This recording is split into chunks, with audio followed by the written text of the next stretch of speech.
My name is David Chen, and until 6 months ago, I thought I had the perfect life. I was 34, working as a software engineer at a tech startup in Seattle, living in a beautiful craftsman house in Ballard with my girlfriend of 4 years, Sarah Martinez. We had plans, big plans. Marriage, kids, maybe a vacation home somewhere warm. We'd been saving for all of it, diligently putting away money every month into our joint savings account. Sarah worked as a marketing coordinator for a nonprofit focused on family services. She was passionate about her work, often staying late to help families in crisis. I admired her dedication, the way she'd come home exhausted but still light up when talking about a family she'd helped find housing, or a child she'd connected with counseling services. It's one of the things I fell in love with about her enormous heart. Our routine was comfortable, predictable in the best way. Morning coffee together before work, alternating who cooked dinner, weekend farmers market trips, and monthly date nights at new restaurants we'd been wanting to try. We had our own friends, but also a solid group of couple friends we'd see regularly for game nights or barbecues. The house we rented was our sanctuary. Sarah had decorated it with warm earth tones and plants everywhere.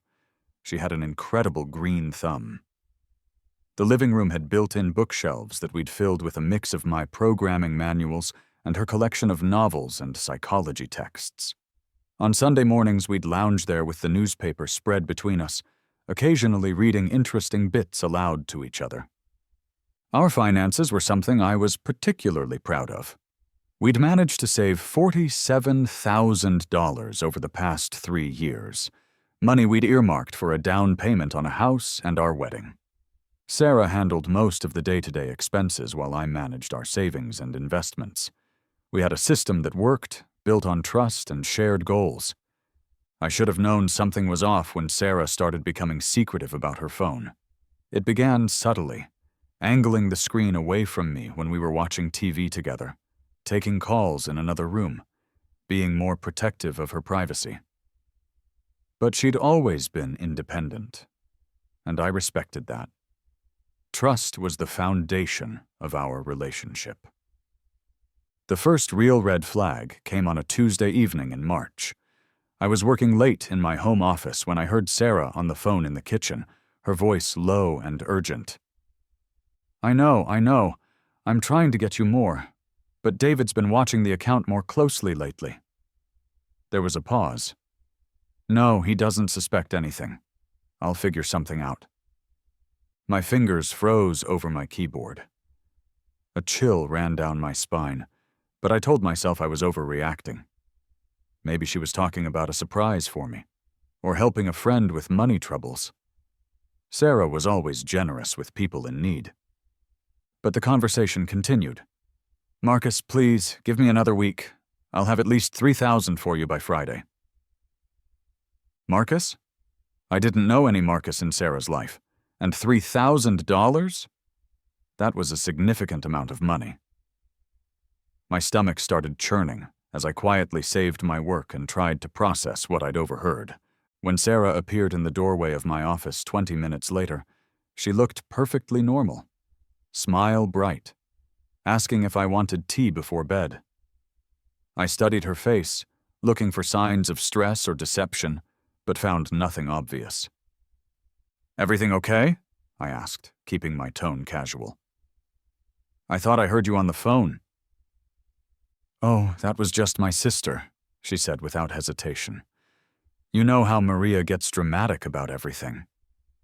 I nodded, but something felt wrong. Sarah's sister lived in Phoenix and rarely called, especially not for long, intense conversations about money. And I was pretty sure Sarah had said the name Marcus, not Maria. That night, I lay awake staring at the ceiling while Sarah slept peacefully beside me. Every rational part of my brain said I was overthinking things, creating problems where none existed. But a small, persistent voice whispered that something was very wrong. The next morning, I did something I'd never done before in our relationship. I checked our joint savings account balance online. We'd had $47,850 the last time I'd looked, about 2 weeks earlier. Now it showed $44,200. My hands trembled as I clicked through the transaction history.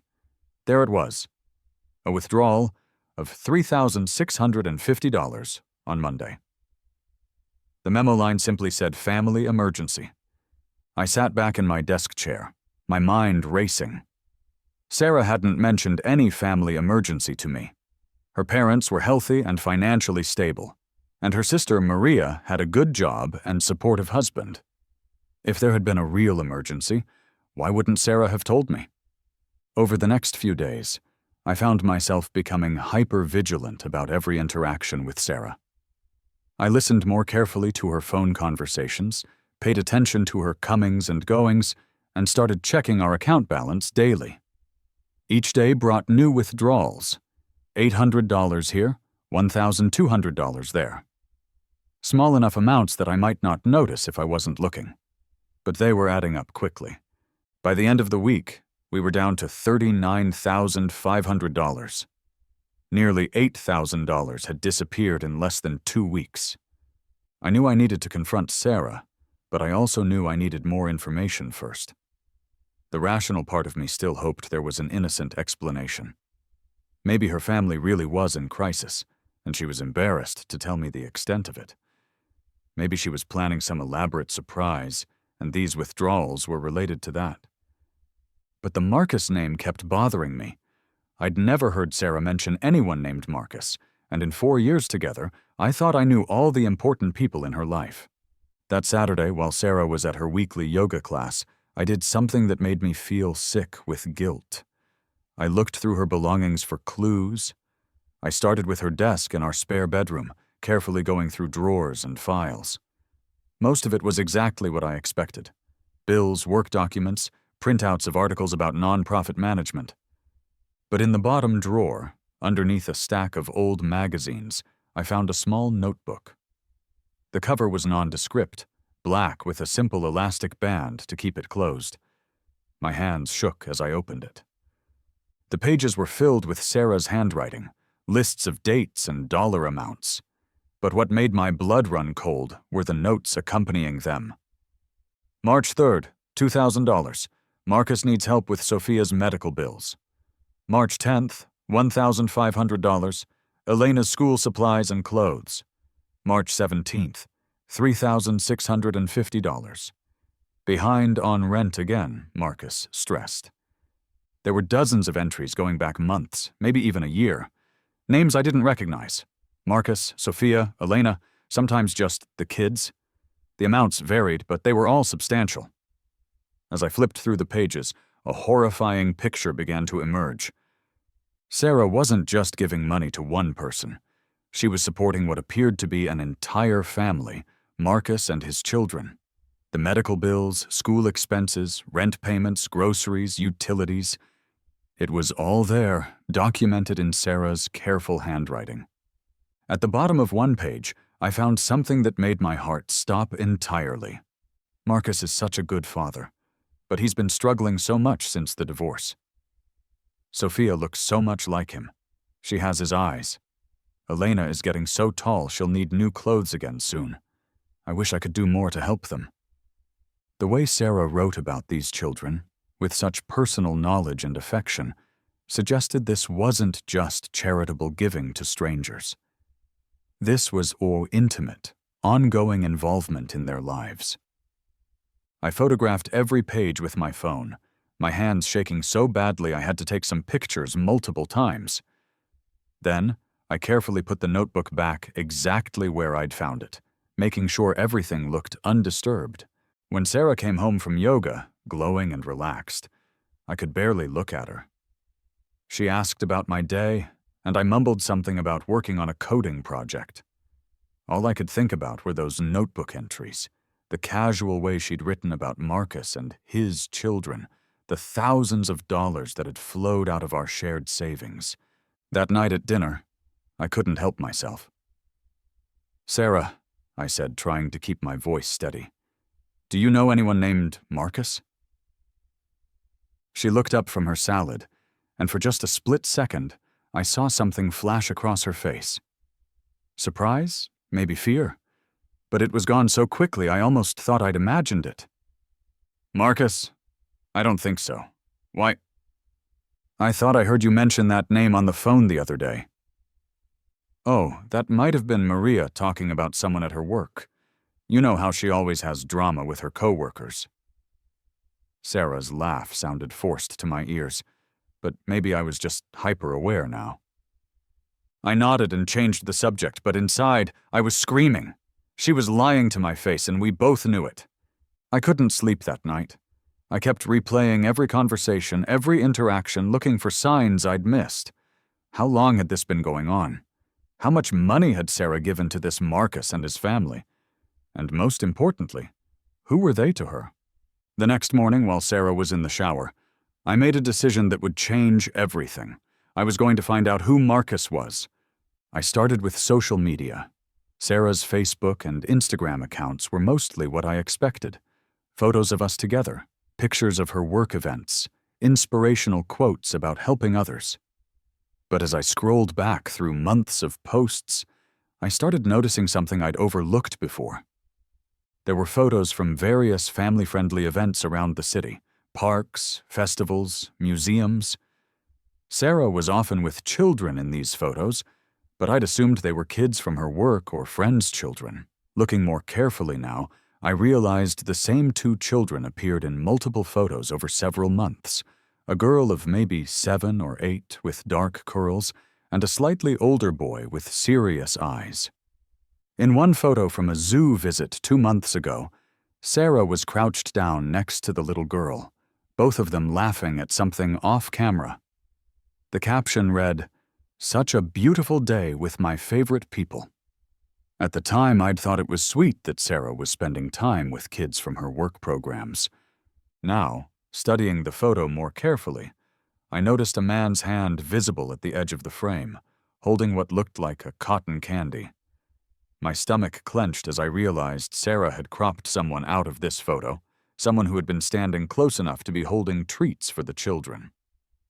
I spent the next hour going through every photo, looking for clues. In some pictures, there were shadows of other people who had been cropped out.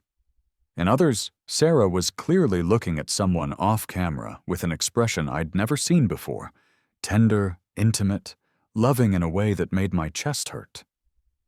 But it was a video that finally broke everything open for me. Posted 3 weeks ago, it showed Sarah and the 2 children at Pike Place Market. The little girl was on Sarah's shoulders, pointing excitedly at something, while the boy held Sarah's hand. Sarah was laughing, spinning around gently to make the girl giggle. "Stop! You're making me dizzy," came a man's voice from behind the camera, warm and amused. "That's the point," Sarah called back, her voice full of joy and affection. The camera shook as the person filming laughed, and for just a moment, it caught a reflection in a store window. I could see the back of a tall man with dark hair holding a phone up to record the scene. But it was what Sarah said next that made my world collapse. "Come here, you," she said to the camera, her voice suddenly soft and intimate. "Put that thing down and come play with us." The video ended there, but I didn't need to see more. The tone of her voice, the familiarity, the way she spoke to him. This wasn't a professional relationship or casual friendship. This was intimate.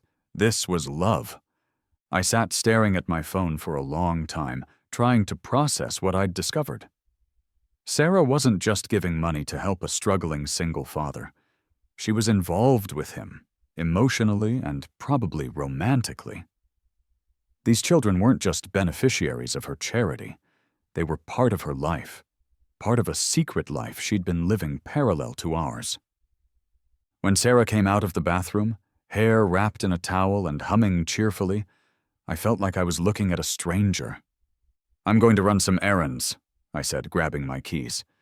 I needed to get out of the house before I said something I'd regret. "Okay, babe. Want me to come with you?" "No, I'm good. Just need to pick up some things for work." She kissed my cheek as I passed her, and it took every ounce of self-control not to pull away. How could she touch me so casually when she was living this double life? I drove aimlessly for an hour, my mind churning. I needed more information before I confronted her. I needed to understand the full scope of what was happening. Because if Sarah was supporting another man's family with our money, if she was having an affair, then our entire relationship was built on lies. That evening, I suggested we watch a movie together, hoping normalcy might help me think more clearly. But as we sat on our couch, Sarah curled up against my side like she had hundreds of times before. All I could think about was her laughing with those children, her voice soft and loving as she spoke to Marcus. "David?" Sarah's voice pulled me back to the present. "You seem distracted lately. Everything okay?" I looked down at her, this woman I'd planned to marry, whose children I'd imagined having, whose name I'd already mentally hyphenated with mine. "Just work stuff," I lied. She squeezed my hand. "You know you can talk to me about anything, right?" The irony of that statement hit me like a physical blow. Here she was, offering support and intimacy, while hiding a secret family and draining our savings to support them. "I know," I said. "I love you too." But as I said the words, I wondered if I'd ever really known her at all. I spent the next week gathering evidence, feeling like a detective investigating my own life. I checked our joint account obsessively, documenting every withdrawal. I took screenshots of social media posts, saved the video of Sarah with the children, and made copies of my photos of her notebook. The pattern became clearer with each day. Sarah would withdraw money, usually in amounts between $800 and $3,000, roughly every week to 10 days.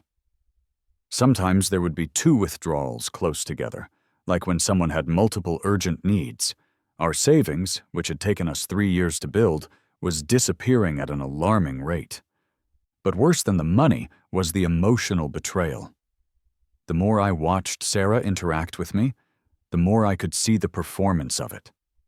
She was going through the motions of our relationship while her heart was clearly elsewhere. The way she kissed me felt automatic. The conversations felt surface level. Even our intimacy, which had never been lacking before, now felt hollow and obligatory.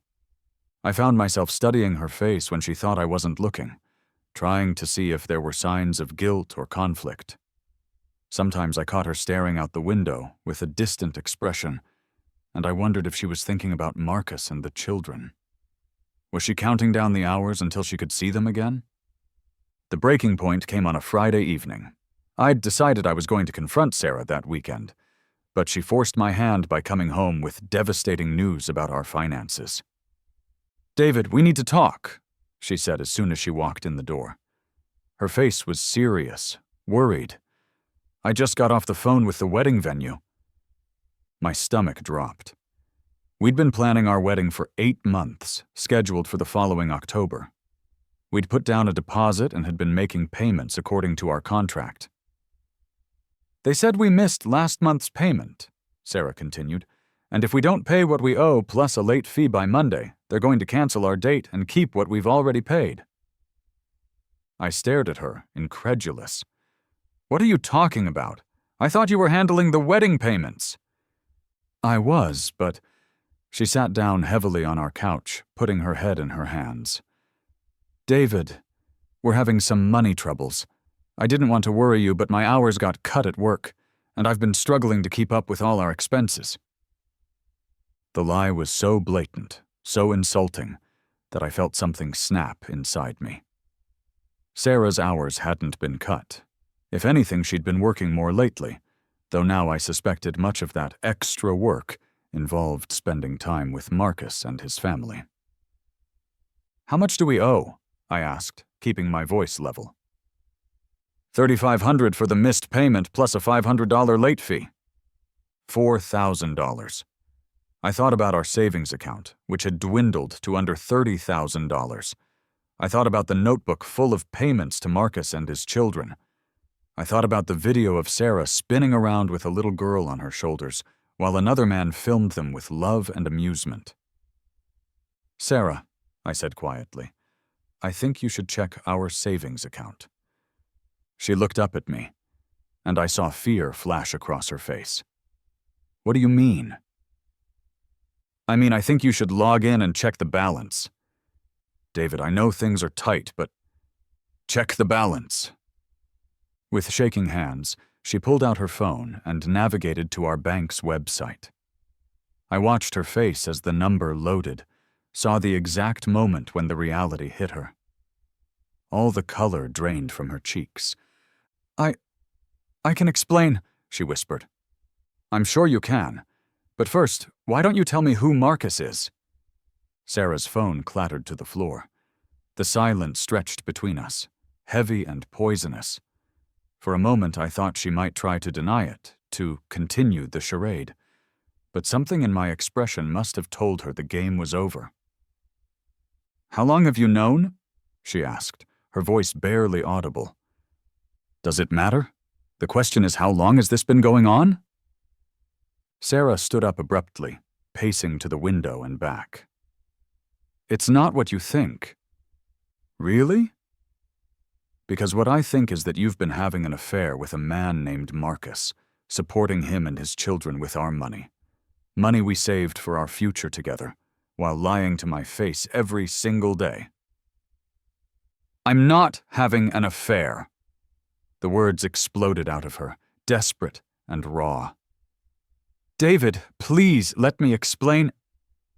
Then explain? She sank back onto the couch, tears streaming down her face. Marcus he's someone I met through work, about 1.5 years ago. He was trying to get services for his kids after his divorce, and I helped connect him with resources. I waited, saying nothing. He was so lost, David. His ex-wife had moved across the country and left him with 2 young children. He was working 2 jobs, but still couldn't make ends meet. The kids were suffering. Sophia needed medical care for asthma, and Elena was having trouble in school because she didn't have proper supplies or clothes that fit. So you decided to fix his problems with our money? It started small, Sarah said, her voice pleading.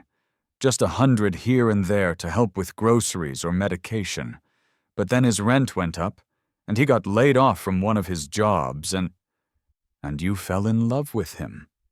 Sarah's silence was answer enough. My God, Sarah, how could you do this to us? I never meant for it to happen, she cried. I just wanted to help them, but spending time with Marcus and the kids, seeing how hard he was trying to be a good father, how much he loved them despite everything he was going through. David, they became important to me. More important than me, apparently? No, that's not true. I love you, David. I never stopped loving you.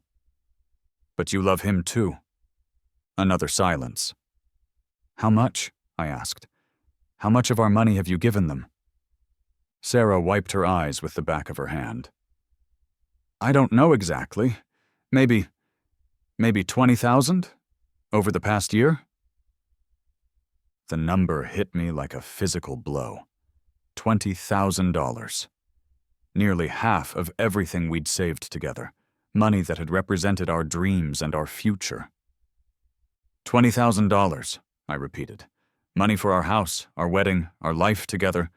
You gave it away to another man and his children. David, please, try to understand. Understand what? That you've been living a double life for over 1 year? That you've been lying to me every single day? That you've been playing house with another man's family while planning a wedding with me? It wasn't like that. Then what was it like, Sarah? Explain to me how this isn't exactly what it looks like. She took a shaky breath. Marcus and we're not together romantically. We've never been intimate. But I do love him, and I love Sophia and Elena. They're good people who've had bad luck, and I was in a position to help them. With my money. With our money, yes, and I know that was wrong. I know I should have talked to you about it, but I knew you wouldn't understand. You're right, I don't understand. I don't understand how you could betray our trust like this. I don't understand how you could plan a wedding with me while emotionally investing in another family. and I definitely don't understand how you could take $20,000 out of our savings without telling me." Sarah was crying harder now, her whole body shaking. "David, I'm so sorry. I know I messed up, but we can fix this. I can stop helping them. We can figure out the money situation. Stop helping them? Just like that?" "If that's what you want, yes." I stared at her. This woman I'd thought I knew completely. "Sarah, do you hear yourself? You just told me you love this man and his children, and now you're willing to abandon them to save our relationship?" I don't know what you want me to say. I want you to tell me the truth. All of it. Are you in love with Marcus? The question hung in the air between us. Sarah opened her mouth, closed it, opened it again. "Yes," she whispered finally. "I am in love with him. But David, that doesn't mean I don't love you too." And there it was. The truth I'd been dreading and expecting in equal measure. The days following Sarah's confession were some of the darkest of my life. We agreed that she would sleep in the guest room while we figured out what to do next. But the house felt like a mausoleum. Every shared space was charged with tension and hurt. Sarah tried repeatedly to explain, to justify, to find some middle ground where we could work things out. But the more she talked, the clearer it became that this wasn't just a financial betrayal or even a simple affair. She had created an entire parallel life, one where she was essentially acting as a stepmother to Marcus's children and a partner to him in all but name. "I need to know everything," I told her the morning after our confrontation. "Every detail. When did it start?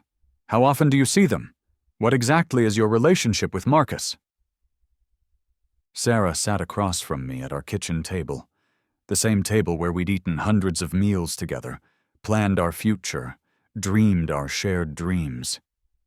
She looked exhausted and older somehow, as if the weight of her secrets had been aging her all along.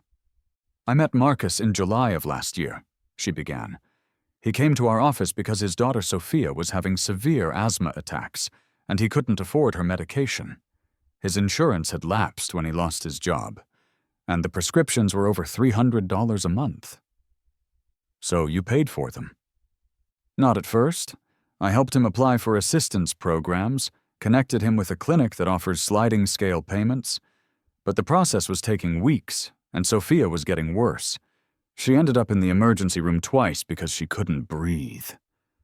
I could see the pain in Sarah's eyes as she recounted this, and despite everything, I understood how she'd been moved to help. Sarah had always been generous, sometimes to a fault. "When he came to me crying because he didn't know what else to do, I gave him $300 for Sophia's inhaler.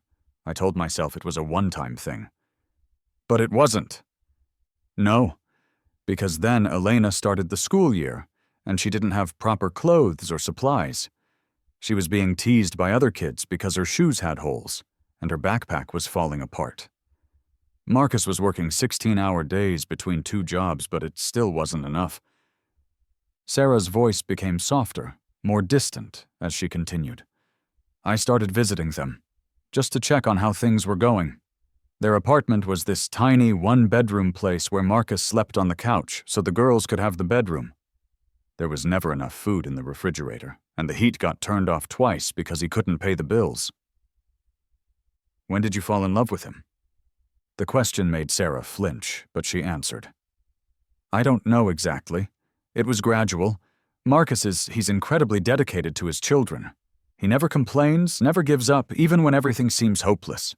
He reads to them every night, helps Elena with her homework even though he's exhausted from work. He makes up games and adventures for them out of nothing." "And you wanted to be part of that?" "I wanted to help them have the life they deserved. Marcus is a good man who got dealt a terrible hand.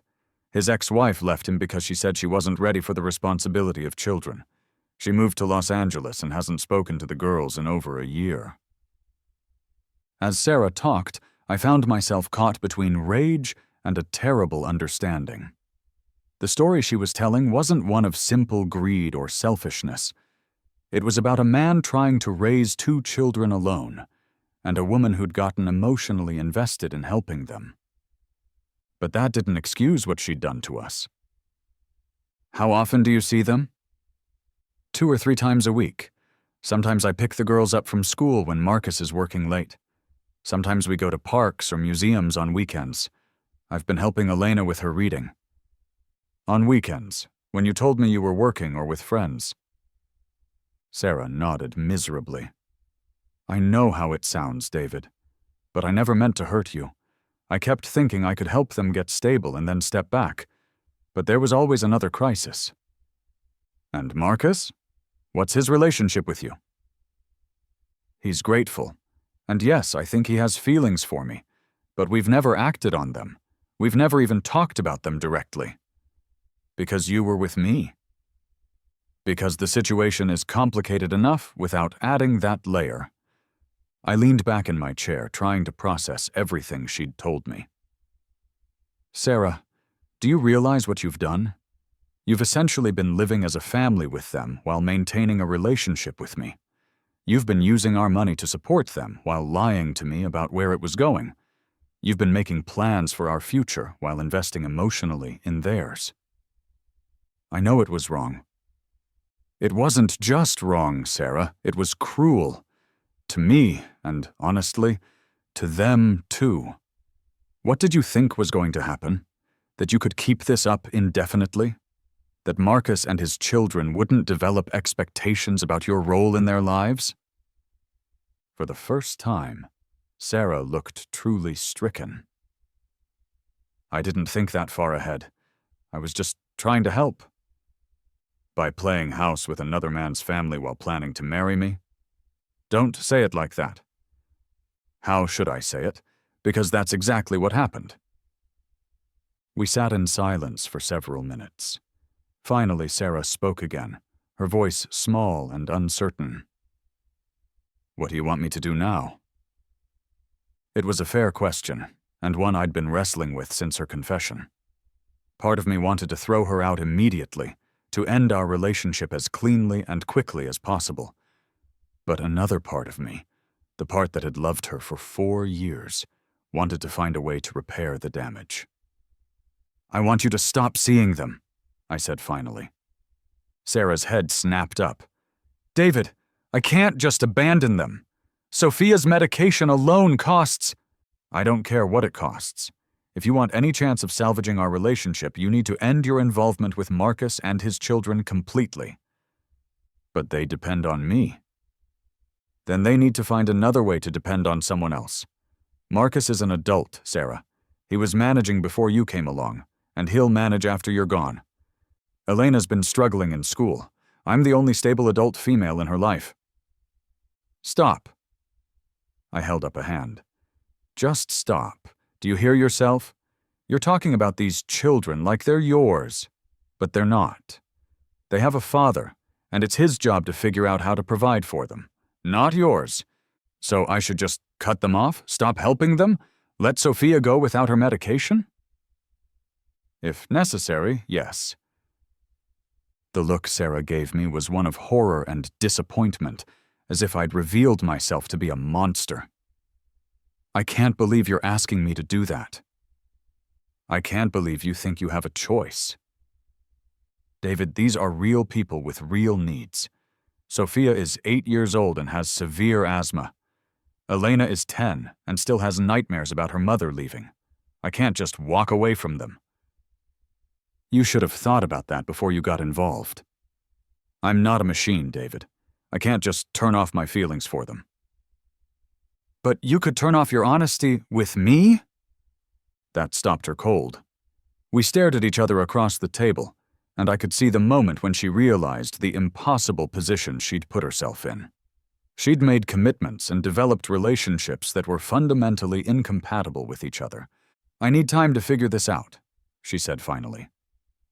How much time? I don't know. Maybe we should take a break. Maybe I should stay somewhere else for a while. Maybe you should. That evening, Sarah packed a bag and left to stay with her friend Jennifer. As I watched her car pull out of our driveway, I felt a mixture of relief and devastation. The house felt empty without her, but it also felt honest for the first time in months. I spent that night going through our financial records more thoroughly, trying to understand the full scope of the damage. What I found was worse than I'd expected. Sarah hadn't just been taking money from our savings. She'd also been covering our shared expenses, rent, utilities, groceries, with her credit cards while directing her income toward Marcus and his family. She was carrying nearly $15,000 in credit card debt that I knew nothing about. Our joint savings was down to $28,000, which meant she'd taken closer to $25,000 over the past year and a half. Combined with her credit card debt, we were looking at a $40,000 financial hit. But the money, devastating as it was, wasn't even the worst part. The worst part was realizing that the woman I'd planned to marry had been living a complete double life, one where I was essentially funding her emotional affair and her fantasy of being part of another family. As I sat in our quiet house, surrounded by the remnants of our shared life, I had to face a terrible truth. The Sarah I'd fallen in love with might never have existed at all. With Sarah gone, I found myself with both the space and the motivation to dig deeper into what had really been happening. I needed to understand not just the financial scope of her betrayal, but the emotional reality of what I'd been living through. I started with her social media accounts, going back through months of posts and photos with new eyes. What I'd initially seen as Sarah's generous spirit and love of children now revealed itself as documentation of a secret relationship. The photos told a story I'd been blind to. Sarah with Sophia at a doctor's appointment, holding the little girl's hand in a hospital waiting room. Sarah and Elena at a bookstore, both of them reading the same book with their heads bent together. Sarah pushing both children on swings at a park, while a man's shadow, clearly Marcus, stretched across the ground beside them. In one particularly painful photo from 2 months ago, Sarah was asleep on a couch with both children curled up against her, all 3 of them covered by a blanket. The setting was clearly not our house. The furniture was different, shabbier. This was Marcus's apartment, and Sarah had been comfortable enough there to fall asleep while babysitting his children. The caption read, "Sometimes the best days are the quiet ones." At the time, I'd thought she was talking about a lazy Sunday we'd spent together. Now I realized she'd been talking about a lazy Sunday with another family entirely. I found myself going through our shared Google photos, looking for other clues I'd missed. Our photos were mixed together automatically, but now I could see that Sarah had been careful about which pictures made it into our shared album. The intimate family moments with Marcus and his children had been kept separate. But what really broke my heart was finding a private album titled Sophie and Elena that contained hundreds of photos spanning more than a year. Pictures of birthday parties I knew nothing about. Videos of school plays I'd never heard about.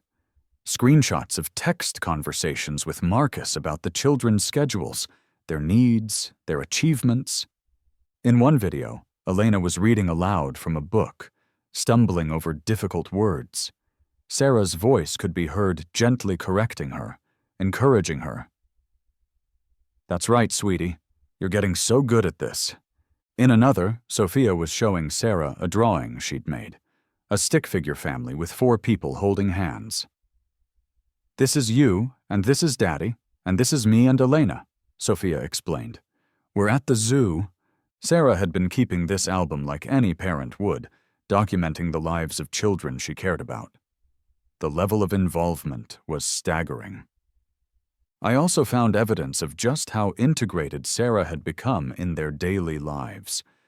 There were photos of her at parent-teacher conferences with Marcus, screenshots of her conversations with the children's teachers about Elena's reading progress and Sophia's asthma management plan, pictures of her helping with Halloween costumes and Christmas presents. This wasn't casual charity or even a simple affair. Sarah had essentially been co-parenting these children while lying to me about where she was and what she was doing. The financial records painted an even grimmer picture. I found receipts for things I'd never seen: children's clothes, toys, books, medical copays. There were payments to tutoring services for Elena, dance classes for Sophia, even what looked like a family vacation to the coast last summer that happened while I thought Sarah was at a work conference. She'd been living an entirely parallel life, complete with its own routines, responsibilities, and relationships. And she'd been funding it with our money while making plans for our future. One evening, as I was going through Sarah's desk more thoroughly, I found something that nearly brought me to my knees: a draft of a letter addressed to me, dated 3 months earlier. "David," it began, "I need to tell you something that's going to hurt you, and I'm so sorry for that. I've been helping a family through my work, and over time my feelings have become more complicated than they should be. I never meant for this to happen, but I've fallen in love with someone else." The letter went on to explain about Marcus and the children, about how Sarah had gotten involved in their lives, about her growing feelings for Marcus. It was honest in a way that her recent explanations hadn't been, acknowledging that she'd crossed lines and made choices that were unfair to me. But what hurt most was the ending. "I know this means our relationship is probably over, but I can't keep living this lie. You deserve better than someone who can't give you her whole heart." She'd written the letter but never sent it. For 3 months, she'd known she needed to tell me the truth, but she'd chosen to keep living the lie instead. We'd continued planning our wedding, looking at houses, talking about having children together, all while she knew she was in love with someone else. That night, I called in sick to work and spent the day walking around the city, trying to process the scope of what I'd discovered. This wasn't just an affair or a financial betrayal. Sarah had essentially been living a double life so complete that I wondered if she'd been planning to leave me all along, or if she'd somehow convinced herself she could maintain both relationships indefinitely. When my phone rang that evening, Sarah's name on the screen, I almost didn't answer. But I needed to hear her voice, needed to try to understand how someone I'd loved so completely could have deceived me so thoroughly. "David?" Her voice sounded tentative, hopeful. "How are you doing?" "I found the letter," I said without preamble. Silence. "Sarah, you wrote a letter 3 months ago confessing everything. You knew then that you needed to tell me the truth, but you chose not to. We've been planning our wedding for 3 months while you knew you were in love with another man." "David, I can explain." "I don't think you can. I found the photos, Sarah, hundreds of them. I found the receipts, the evidence of how involved you've been in their lives. You've been co-parenting another man's children while lying to me about it." I could hear her crying on the other end of the line. "I know how it looks, but it's not that simple. It looks like you've been living 2 completely separate lives. It looks like you've been planning a future with me while building a present with them." I was confused. I didn't know what to do. "So you decided to do nothing? To keep lying to me while draining our savings to support your secret family?" "They're not my secret family." "Aren't they? Because from where I'm sitting, it looks like you've been more of a mother to those children than you've been a partner to me. You've been more invested in their lives than in ours." Sarah's sobs were audible now. "David, please. I know I messed up, but we can fix this. I can step back from them. We can rebuild what we had." "Can we? Because I'm not sure there ever was a we, Sarah. I think there was just me, believing in a relationship that you were only half participating in." "That's not true. I love you, David. I never stopped loving you." "But you love them more." She didn't deny it, and that silence was all the answer I needed. "I think," I said carefully, "that you need to make a choice. Not between me and Marcus. I think you made that choice a long time ago. But between being honest about what you want and continuing to live this lie. What do you mean? I mean that if you're in love with Marcus and want to be part of his family, then that's what you should do. But you need to stop pretending that you can have both. It's not fair to me, and it's not fair to them either. David, I'll be filing for the dissolution of our joint accounts tomorrow. I'll need you to come get your things this weekend. After that, I think we should consider this relationship over. Please don't do this. Please don't give up on us. But as I hung up the phone, I realized I wasn't giving up on us. There was no us to give up on. There was just me, finally accepting a reality that Sarah had created months ago. The legal and financial process of untangling our shared life was more complicated than I'd expected. Sarah had used our joint credit cards for many of her expenses related to Marcus and his family, which meant I was legally responsible for half of that debt. Our savings, what was left of it, would need to be split equally according to the law, even though she'd been the one depleting it. I consulted with a lawyer to understand my options. The news wasn't good. Unfortunately, attorney Rebecca Kim explained during our consultation, unless you can prove that she was using the money for illegal purposes, you don't have much recourse. Joint accounts mean joint responsibility, even if one partner was using the funds without the other's knowledge. So I'm just out $25,000? You're entitled to half of whatever's left in the account, and she's responsible for half of the joint debts, but the money she gave to this other family, that's essentially a gift that can't be recovered. I left the lawyer's office feeling defeated. Not only had I lost my relationship and my trust in someone I'd loved deeply, but I was also facing significant financial consequences that would affect my ability to buy a house or move forward with my life for years to come. The hardest part was telling our friends and family what had happened. My parents, who had always adored Sarah, were devastated. My mother cried when I told her the wedding was off, and my father's anger on my behalf was palpable. "How could she do this to you?" my mother kept asking. "How could she lie for so long?" I didn't have good answers for her, because I was still asking myself the same questions. Our mutual friends were equally shocked.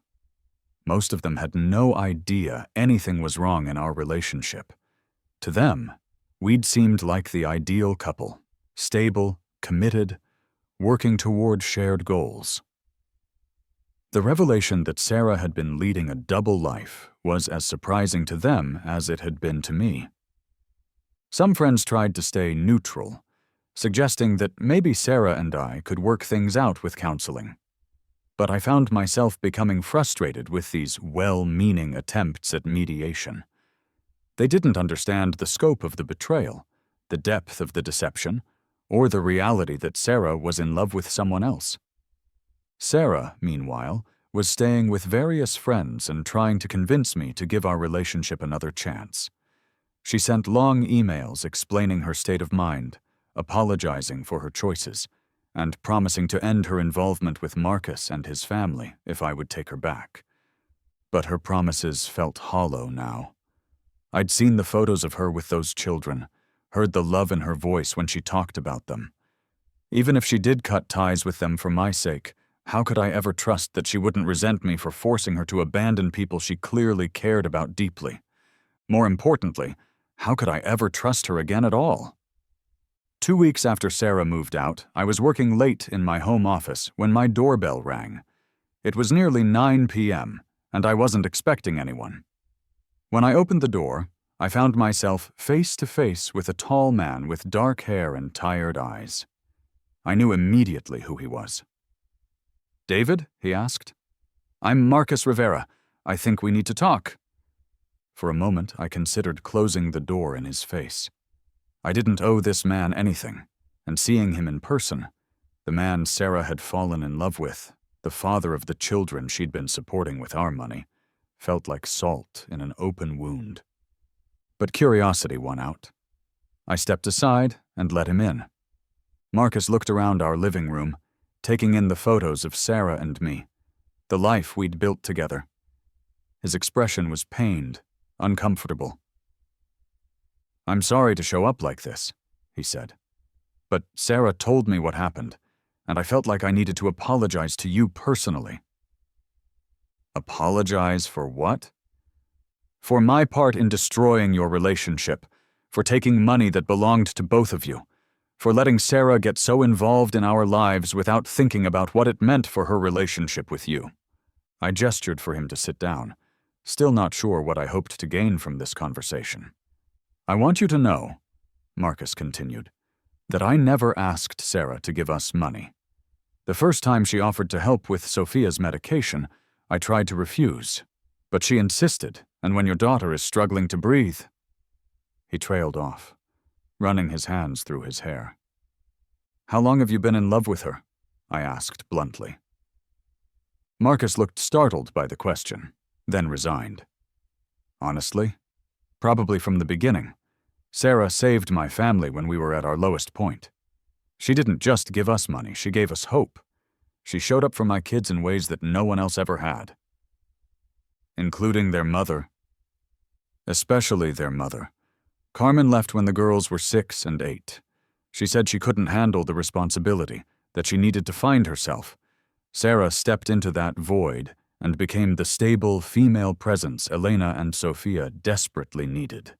I could hear the love and gratitude in Marcus's voice when he talked about Sarah, and it hurt.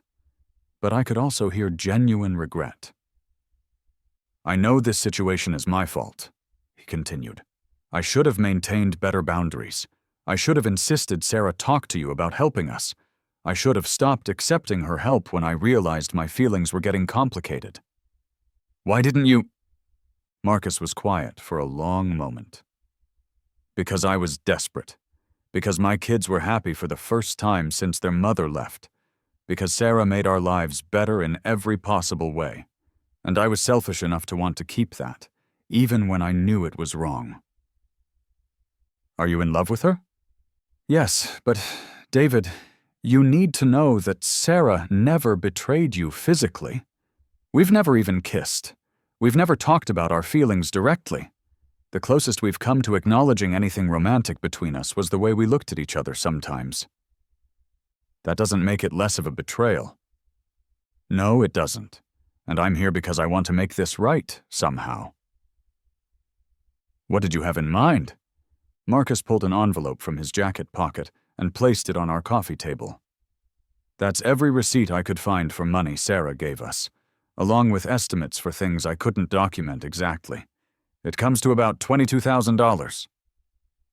I stared at the envelope, not touching it. "I can't get that money back, Marcus. It's gone." "I know, but I'm going to pay it back."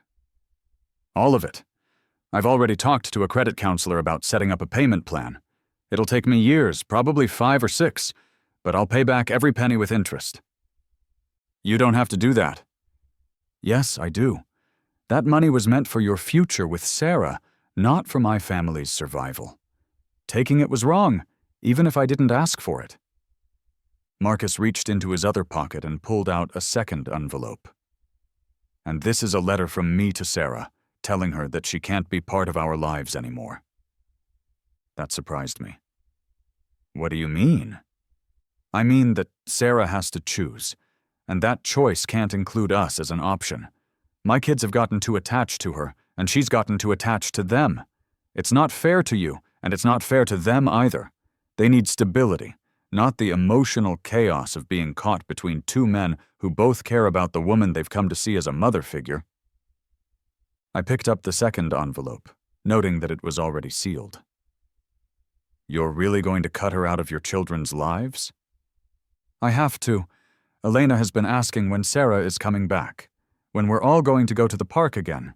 Sophia drew a picture of Sarah yesterday and asked if she could mail it to her. They don't understand what's happening, and the longer this drags on, the more confused and hurt they're going to be."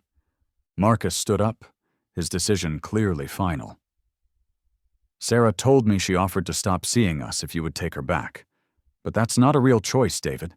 She can't just turn off her feelings for us And my kids can't just forget about the woman who's been like a mother to them for the past year and a half. So you're making the choice for her. I'm making the choice for my children. They deserve better than being pawns in an adult love triangle. They deserve to move forward and heal, not to be constantly reminded of a relationship they can't have. I found myself respecting Marcus more than I'd expected to.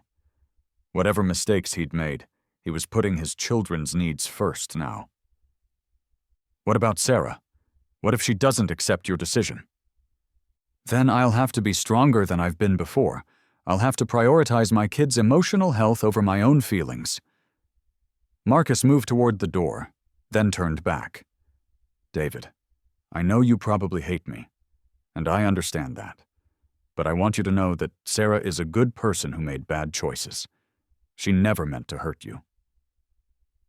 But she did hurt me. Yes, she did. And she hurt my kids too, by letting them get attached to someone who couldn't really be part of their lives long term. The situation was unsustainable from the beginning, but we all got caught up in the fantasy of it. After Marcus left, I sat in my living room for a long time, holding the 2 envelopes. Part of me felt vindicated that Marcus was removing himself and his children from the equation. It eliminated the option for Sarah to choose them over me, which felt like a victory. But another part of me felt sad for everyone involved. Marcus was right that the situation had been unsustainable, but that didn't make the ending any less painful for everyone involved. Sarah was losing a man she loved and children she'd come to care for deeply. Marcus was losing someone who had brought stability and happiness to his family. And those 2 little girls were losing someone who had filled a void in their lives. There were no winners in this situation, only different degrees of loss. Sarah's reaction to Marcus's decision was exactly what I'd expected. She showed up at my house the next evening, devastated and angry. "Did you ask him to do this?" she demanded as soon as I opened the door. "Did you ask Marcus to cut me out of their lives?" "No, Sarah, that was his choice." "This is insane. Elena is going to be heartbroken. Sophia is going to think I abandoned her just like her mother did." I stepped aside to let her in, noting how different she looked. The confident, put-together woman I'd lived with for 4 years looked haggard and lost. "Marcus showed me the letter," I said. "He's right that the situation was unsustainable." "For who? For you? Because Elena and Sophia and I were doing just fine before you found out about them." "Were you?" "Because it seems to me like you've been living in an impossible situation for months, lying to me while developing feelings for another family. How was that sustainable long-term?" Sarah sank onto our couch, the same couch where she'd confessed her feelings for Marcus 2 weeks earlier. "I thought I could make it work somehow. I thought maybe eventually you'd understand. Maybe you'd even come to care about them too." "Sarah, you never gave me that chance. You never told me they existed until I forced the truth out of you." "Because I knew you'd react exactly like this. I knew you'd make me choose." "I didn't make you choose. Marcus did. And honestly, I think he made the right decision for his children." Sarah looked at me with something like hatred. "So you're taking his side now?" "I'm taking the side of honesty and reality. The reality is that you can't be emotionally involved with another man's family while being in a committed relationship with me. The reality is that those children deserve stability, not to be caught in the middle of adult relationship drama. I was stable. I was the most stable thing in their lives.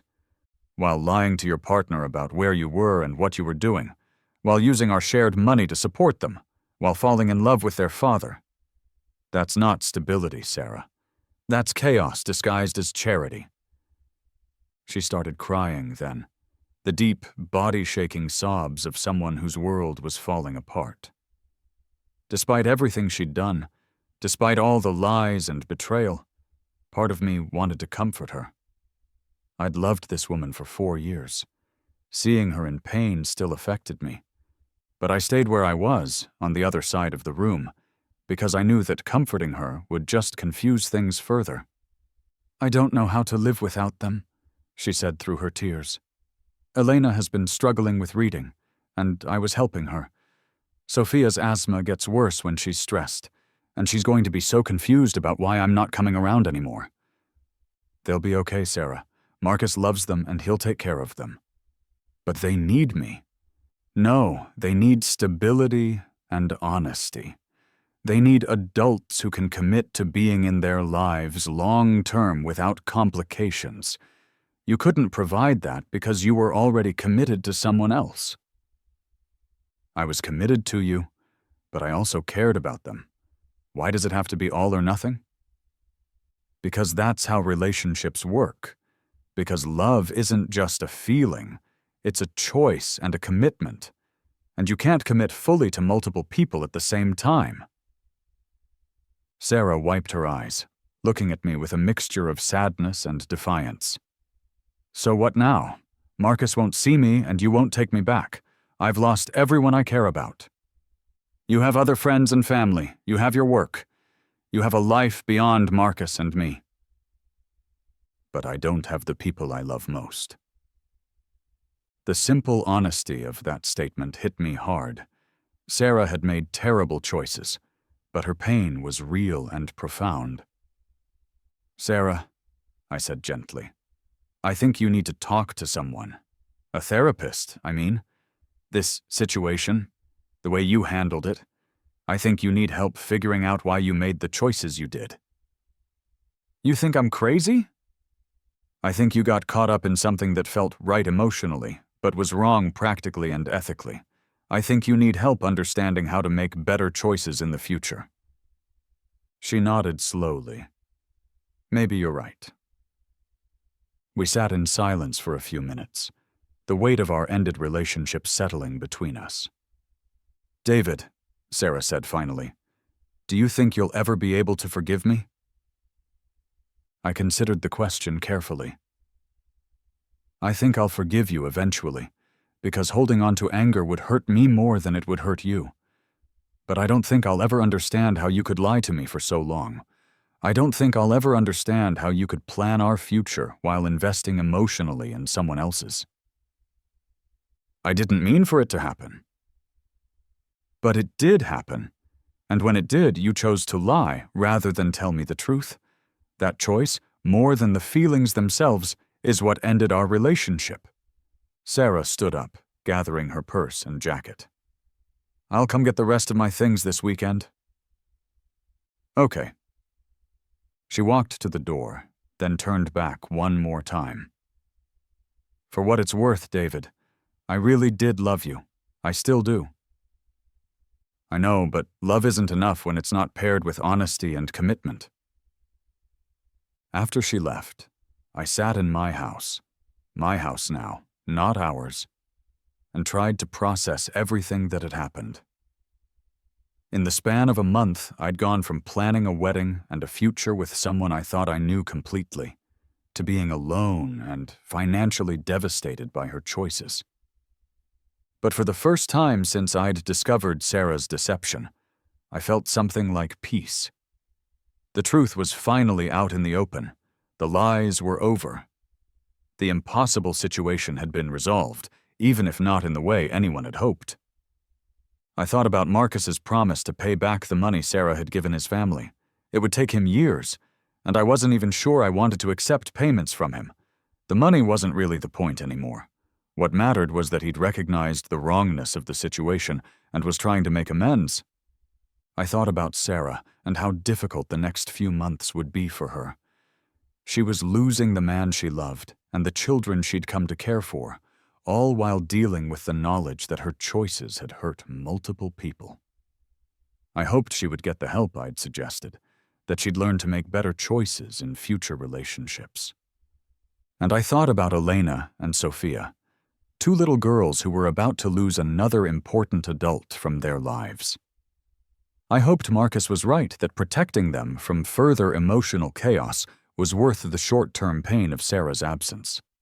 Most of all, I thought about myself and what I wanted my life to look like going forward. The future I'd planned with Sarah was gone, but that didn't mean I couldn't build a different future, one based on honesty and clear communication from the start. It would take time to rebuild my savings and my trust in relationships, but I was young enough to start over and wise enough now to recognize red flags I'd missed before. The nightmare was over. Now it was time to start building something better. It's been 6 months since Sarah moved out of our house, and my life has settled into a new rhythm. I moved to a smaller apartment in Capitol Hill, partly for financial reasons and partly because I needed a fresh start somewhere that didn't hold memories of our relationship. The financial recovery has been slower than I hoped, but steadier than I feared. I picked up some freelance programming work to supplement my salary, and I've been living more frugally than I ever have before. My savings account is slowly growing again, though it'll be years before I'm back where I was. True to his word, Marcus has been sending me payments every month, $200, which probably represents a significant sacrifice for someone raising 2 children on a limited income.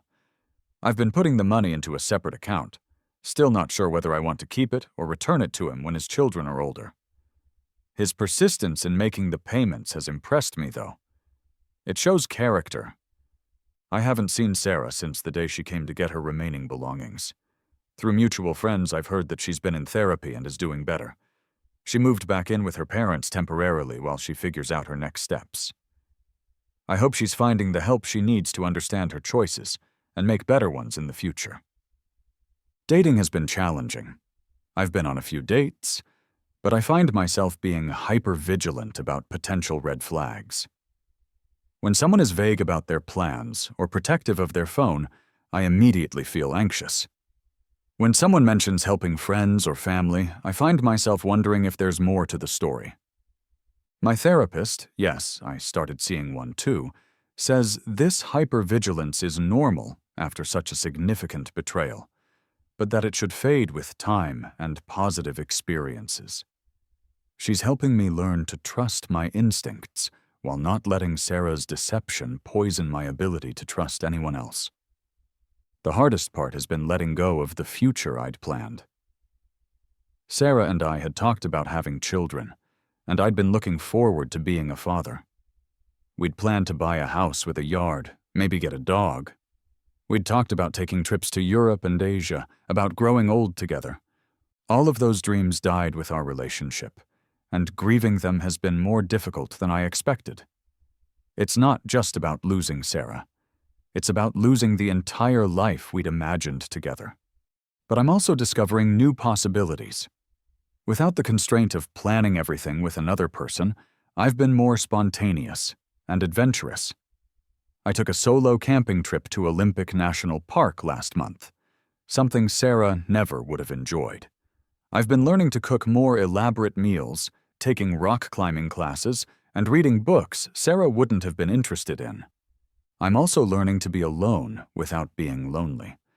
It's a skill I'd never developed, having gone from living with roommates in college to living with Sarah.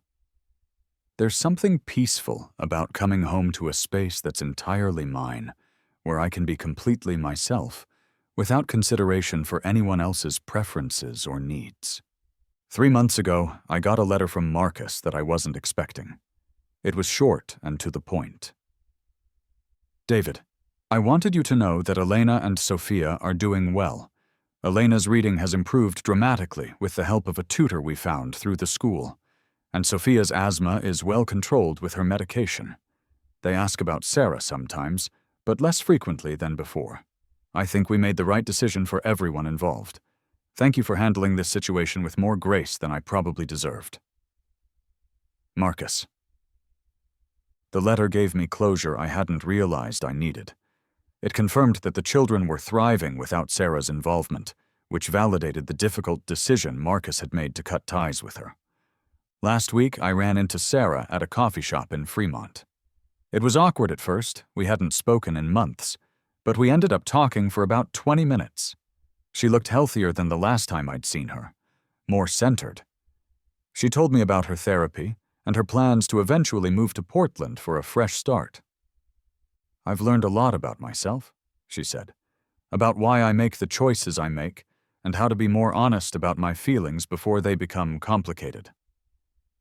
"That's good," I said. And I meant it. "David, I want you to know that I'm truly sorry for what I put you through. I know that might not mean much now, but I needed to say it." "It does mean something. Thank you." We parted on friendly terms, though I doubt we'll stay in touch. Too much has happened for us to be friends, but I'm glad to know she's working on herself and moving forward. As for me, I'm taking things one day at a time. I'm not actively looking for a serious relationship, but I'm open to the possibility of meeting someone when the time is right. I've learned to value honesty and transparency in ways I never had to before, and I'm confident that those qualities will serve me well in future relationships. The house Sarah and I had planned to buy is probably being enjoyed by another couple now. People who will make their own memories and build their own dreams within its walls. That stings sometimes, but I'm also excited about the unknown house that might be in my future instead. The wedding we'd planned would have happened next month.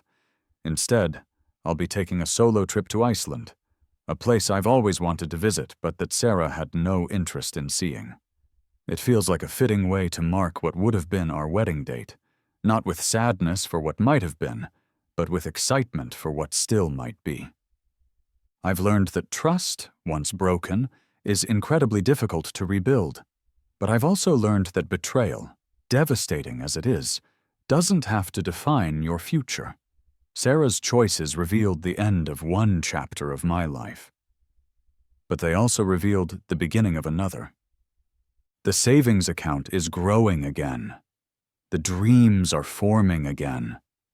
The trust will come again with someone who deserves it. Sarah used our couple's savings for his secret family, but in the end, I saved myself from the secret nightmare of a relationship built on lies. And that salvation, painful as the process was, might be the best thing that ever happened to me. Writing this story has helped me process what happened and understand the scope of what I experienced. Sarah's betrayal wasn't just financial or emotional, it was a complete rewriting of reality. For months, maybe longer, I was living in a relationship that existed only in my mind, while she was living an entirely different life. The money will eventually be recovered or written off. The hurt will eventually fade, but the lessons I've learned about trust, honesty, and self-respect will last forever. I know now what I will and won't accept in a relationship. I know what questions to ask and what signs to watch for. Most importantly, I know that I'm capable of surviving betrayal and starting over. That knowledge, hard-won as it was, gives me confidence in whatever comes next. The secret nightmare is over. The rest of my life is just beginning.